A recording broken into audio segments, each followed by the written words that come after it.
Oh, you're Diamond 1 in the replay. Perfect. I was gonna ask you exactly that question. So this is HalfStar's Diamond 1 replay. We're gonna review it. We're gonna talk about what he could do better in this one. Look at this. Look at this car though. Wow. Obviously we want to be dodging on our way to the ball on kickoffs. But you got a pretty decent contact on the ball. You just don't have much speed and momentum to carry us on through because we didn't dodge on the way. Good habit there to drive into the goal initially, and we're waiting to see what our teammate will do. Nice. We're also waiting on the goal for this entire time. I like that. This is all fine. We have good vision, and now we can attack the ball. Got to be a bit more aggressive attacking this ball. This is the moment where you absolutely have to go because we now don't have vision of the opponent because he's hidden by our car. Because we reversed or we came forward a bit too much. Notice that when you're back in the goal like this, our vision's really good. See this?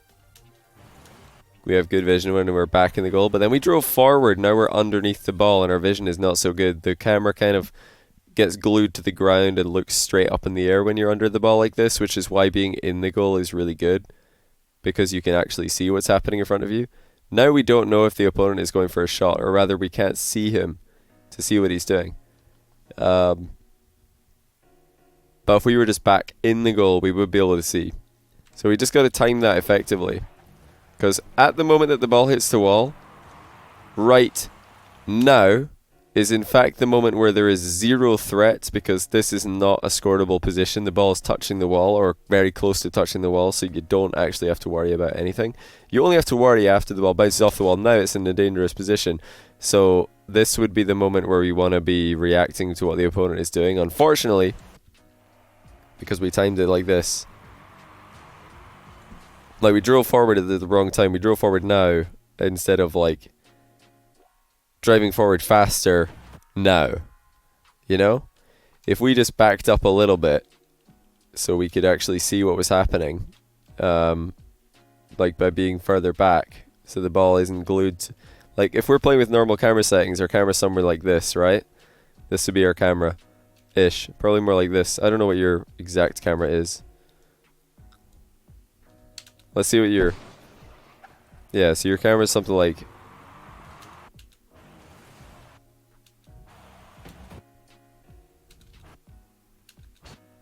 yeah, this is your camera. So your camera is actually a pretty good one. It's looking down. It's looking down at the car.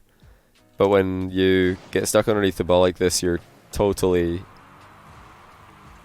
yeah. See, the camera's like looking up. We don't want that. Not now, at least. We'd rather be able to see what the opponent is doing, so that when he comes in, we can accelerate into the ball properly. You know. But yeah, we want to attack that ball early for sure. Either way, you want to attack that ball early. Right, that's an open net. We should be scoring. We have not.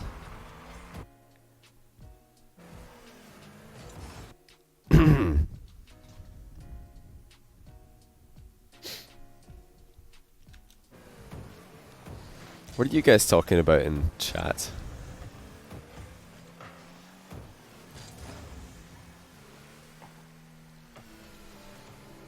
Okay. Definitely got to be ready for the center ball there, so we were somewhat ready. I like the far post position that we went for after a while. It would probably be better if we just started off on the far side and then we're ready to move in. Like our positioning that we're utilizing, it shows that you're, you know, aware of what some good positions are. We're just kind of late getting into them, and then we leave them too early. Should go for a pass here. Looks like that's what we were attempting. I would always recommend a low pass in this position if you can hit one. And in this case, it would have been great to do a low pass because he's wide open. If you shoot that low, then it's much easier for him to hit, you know?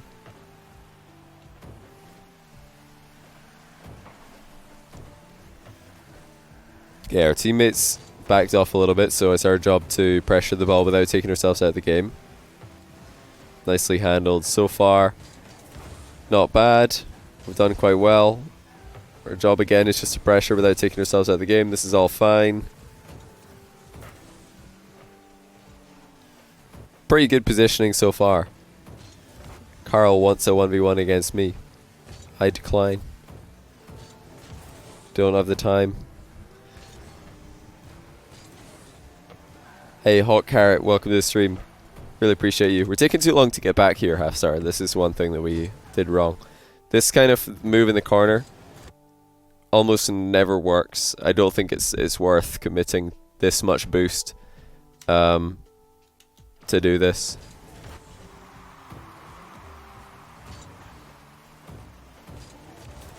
Like, we've wasted all our boosts just to get a 50-50 with a goalkeeper in a position where a 50-50 could actually just turn into a goal for them. So not a good idea.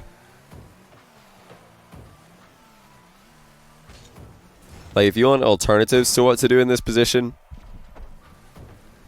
one of them, honestly, is just to try and get the ball up the wall. Like, let's think for a second. What is difficult to defend in this position? Is it a ball that rolls around the back wall towards their goal? No, that's not hard to defend. If we just roll the ball around the back wall to their goal, super easy to defend. They're going to defend that every day of the week.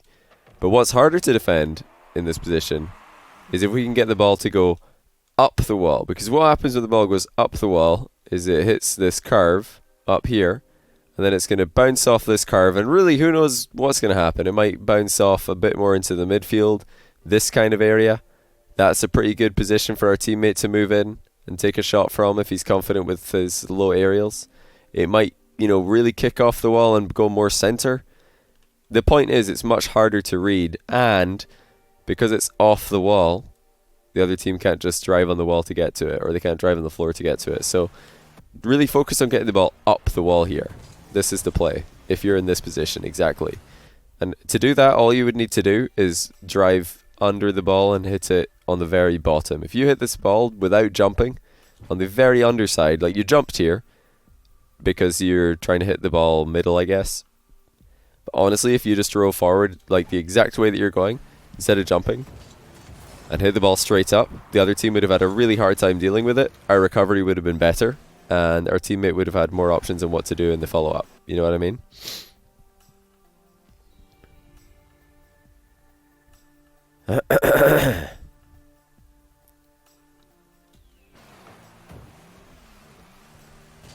March 8, gang. Yeah, man. Just over a month. And I'll be 29. Can you believe it? Oh, my days. What is going on here? Hold up, hold up, hold up.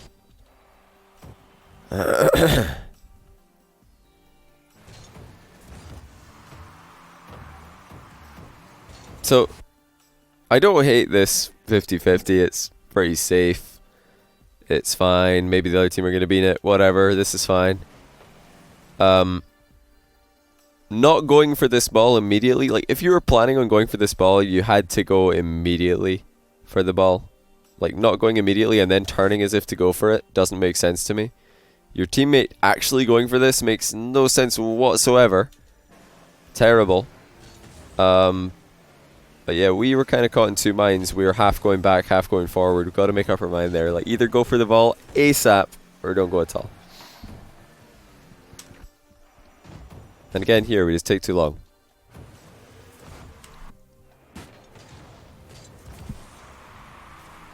That's not a bad outcome that we got there. Not a bad outcome, but then we just kind of flew off in the wrong direction. Need a little bit of work on those aerials, it looks like. Just get into training for those. That's a good touch. We're not taking ourselves too out of the game. That's good.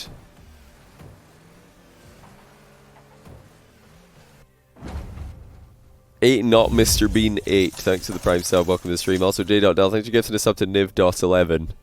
Welcome, Niv. Meow RL, thanks for the Prime sub as well. Trying to keep up with these while doing the review. Yeah, some good spacing. That touch is opposite of what we wanted to do. But this is some good spacing because if our teammate gets the ball over him, we're close enough to be relevant. And if he does get tackled, you're not too close that we're going to get taken out of the game as well. So I like that positioning there. We're a good distance away from our teammate. We're facing the right direction. This, however, is not a good idea. We had, I think, two options here that would have both been fine, depending on your preferences. One of them would be to just drive into the ball without jumping, because I think when you get to this ball, like, you would have arrived around about now, because you slowed down briefly. So you could have actually just chipped the ball into the sidewall. This would have been great, because then your car's still on the ground, you could turn around and, you know, hit the shot off the bounce. Well, the ball's going to bounce off the wall, come back middle, and then you shoot it, you know what I mean? Alternatively, you dodge into it so that it rolls up the wall, and then you can either make a wall shot or an air dribble or a sailing shot, whatever, if that's what you prefer, because I know people like doing those shots and they're perfectly viable, even in ranks as low as Diamond 1. If you want to practice it and if you want to be good at that, you know, knock yourself out, go for it, why not? It's not going to help your rank that much, I think, as much as just chipping the ball into the sidewall, turning around and shooting. But if that's what you want to get good at, then be my guest. But what's not good, and something I've seen you do in a couple of plays, that's why I pause it here, is just single jumping into the ball and then losing all of your momentum, just to give the ball away. Like, you don't have to jump into every ball. Sometimes you can just chip it, just drive into it without jumping. You know what I mean? I'm almost certain that you do know what I mean. It's not complicated stuff. But yeah, this is just not ideal. Just drive into the ball. Don't jump into every ball. We jumped into the ball in the corner wall offensively when we could have just driven into it to make a better play. We jump into it here when we could have made a better play by just driving into it.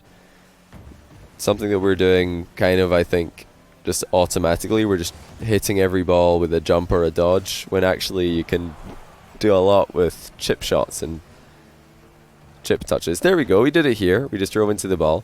And look at that. Immediately, we get a much better outcome. Now we jumped into the ball and we don't. But yeah, there we go. This is exactly what I'm talking about. This is what I wanted you to do before. Just a little chip into the ball.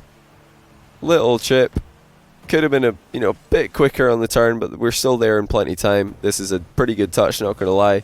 The only mistake we made is that we probably should have taken one more touch before shooting. But hey, good job in defense. We've got a blind bump. Maybe could have stolen the boost, but getting back to defense is certainly more appropriate.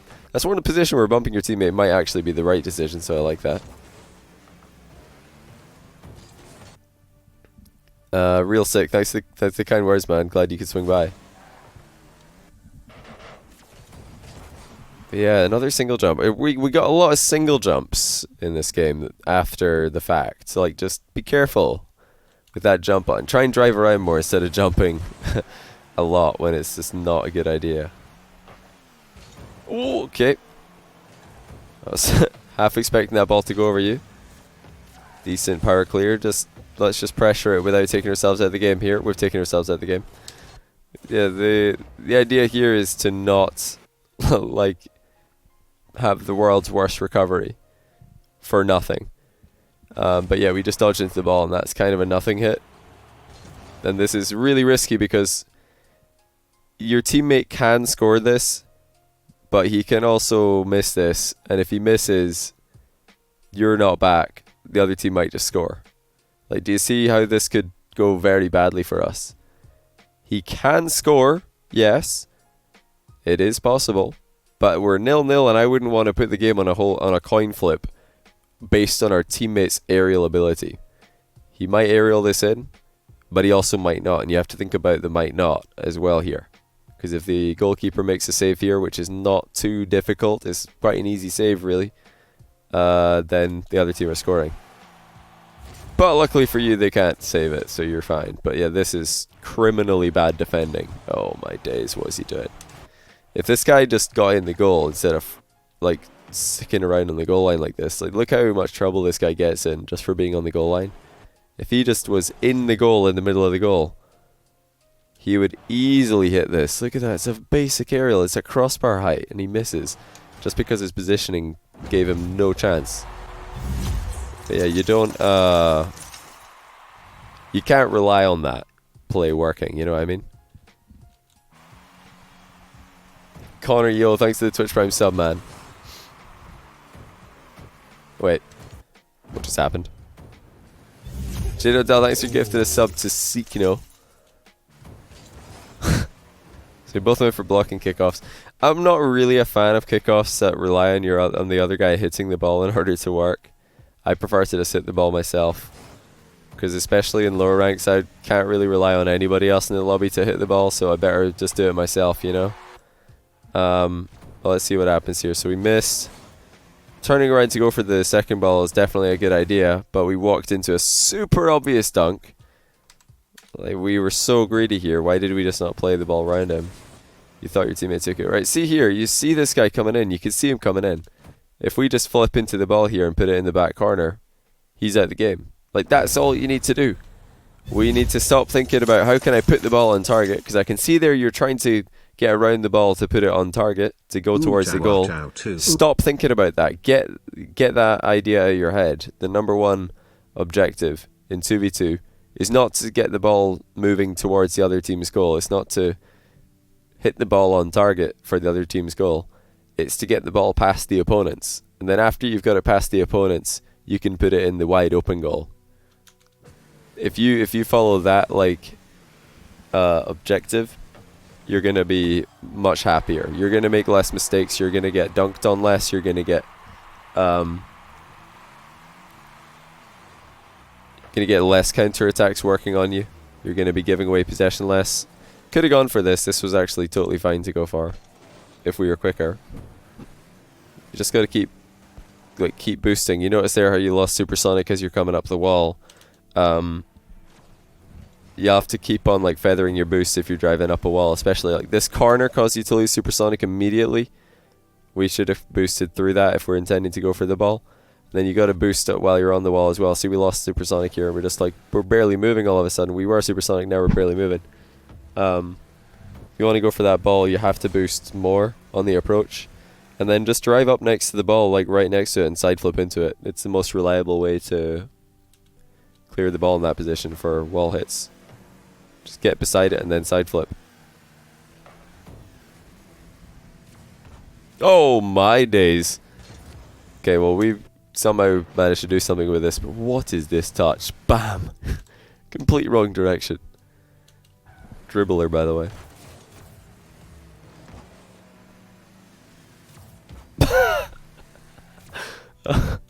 Oh no.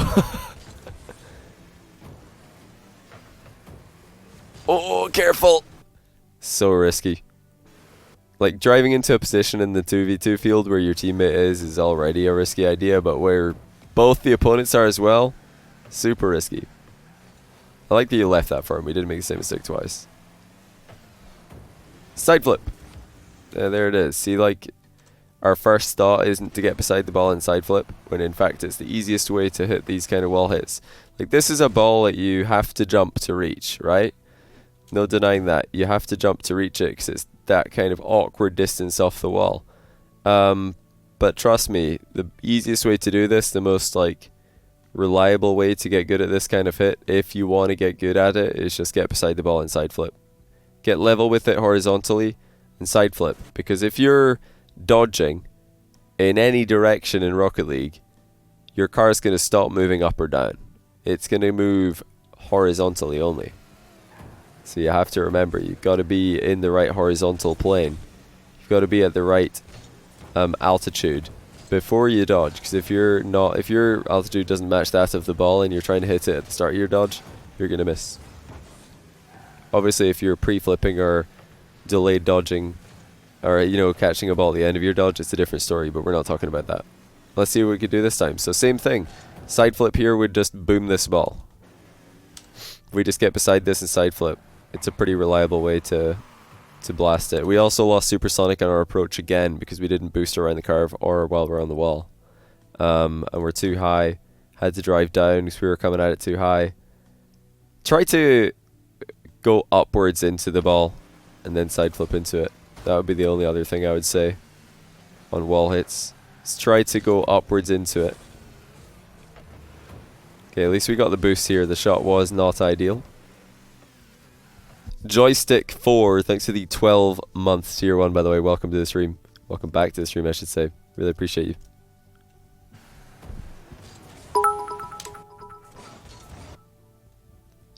Dell, thanks 100 bits, man. Listen to the wisdom. Who's wisdom? Okay, let's see what happened here. Chips the ball middle and actually gets a pretty quick second touch. It's hard to see that coming. Okay. Don't mind the overtaking maneuver there when your teammate just wants to sit in goal. That's fine. Got to be a much... We've got to be so much quicker on the flick though. Like this has to be... If he's coming forward, we have to flick it now. Now is when we flick. We can see him coming towards us. Carl's wisdom, I haven't read a word of what he said, sorry.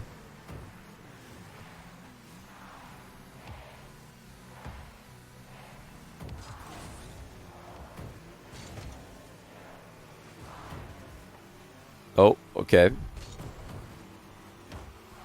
Reasonable. Okay, that's fine. Totally fine. Chat is doing its own thing right now, Johnny. I've not really been reading them. I mean, the only thing I read is Johnny 1v1 me, and I said, no. Why would I 1v1 you? If I want to 1v1 someone, I'll queue up for ranked 1v1. I'm not going to 1v1 someone from Twitch chat, which will most likely... I mean, here's the thing. The people who ask for 1v1 Hype train in Boy Thonk Rocket League streams are rarely a good match. Number one, because there's such a large variance in rank in Rocket League. But number two, because the people who think that they want to 1v1 someone in Rocket League either overrate themselves so much and they're actually about to get clapped, or they're an attention-seeking, sweaty, salt mine tryhard who doesn't know how to make a name for themselves other than, you know, using other people's streams to do it.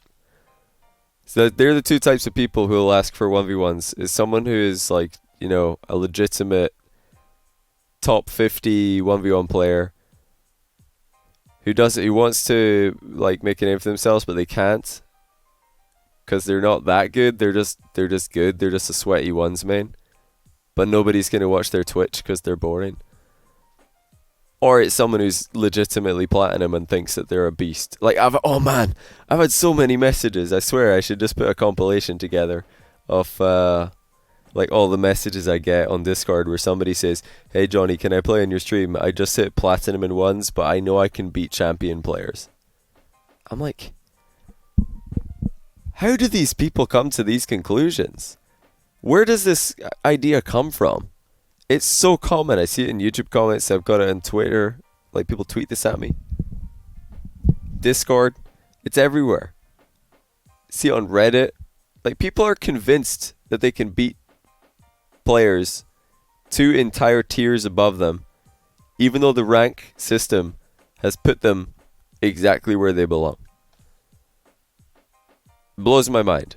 It would actually be a good video idea, lol. Nah, I don't like giving these people exposure. It's attention seeking. Oh, hold up. We almost had a... What shot, by the way? Look at that shot by this guy. It's a cracker of a shot. Hold on. This is a guy who had the first touch where he hit the ball backwards earlier. Bam! Screamer nearly. I mean, it was a screamer. Just make it a tournament and let these people in. No, that's exactly what they want. They just want attention. I'm not going to give them attention. Alright, we tried the wave dash. It didn't work out. Okay. Don't hate this. This is actually not a bad piece of placement here. We've tried to get it top corner away from the goalkeeper. I like that. Missed it, but hey, at least we didn't shoot it straight at the goalie. Okay. Good 50-50. Hey, the teammate's actually there to score it. So I like a couple things about this end play. This is promising. You know, we backed off after taking the boost. We're willing to take a first touch. We're not just immediately giving the ball away. So props to you for that one. That was good. And then we realized, hey, we've maybe not spaced this off too much. So we're going to do that 50-50 safe way. Also good idea. But I want to point out some good play that your teammate has made as well. Bit risky, I will admit. It's a bit risky to move up on a 50-50 like this. This could easily be a bad 50-50 that goes towards your goal, and he's not ready to save that. So I'll say that's bad. He shouldn't be in this position for that reason. But I just want to highlight this position and how effective it is, because it's a really underrated 3v3 position, and if you're playing 3v3, try to be in this position as the supporting offensive player more often. Because look how easy it is to get a goal as the ball like ricochets across the box pretty quickly. Like if somebody is coming in from the other side of the field, they're never going to reach that ball. It's going to be running away from them the whole time. They're not going to get there. But because we're kind of all the way over on the far side of the field, we can get there. Now imagine if this is a 3v3 and there's, you know, a goalkeeper for both teams. Now that's very easily a shot that somebody's like beating a goalie to. Goalie just gets beaten and bam, it's a goal. This would be a good position to attack from. It's like the V formation. Goalkeeper, one guy bringing the ball on the other side, and then the supporting player on the far side. You're just like in a V. What are my ranks as of now? I think, what did I get up to the other day? I did my placements in 2v2 the other day, and I got placed into Champ 2 Division 2, and then I played one session of 2v2, and I got to Champ 3 Division 2, so I went up about 100 points. Not too bad. Could probably get Grand Champ if I played another session, but I don't know if I will play another session.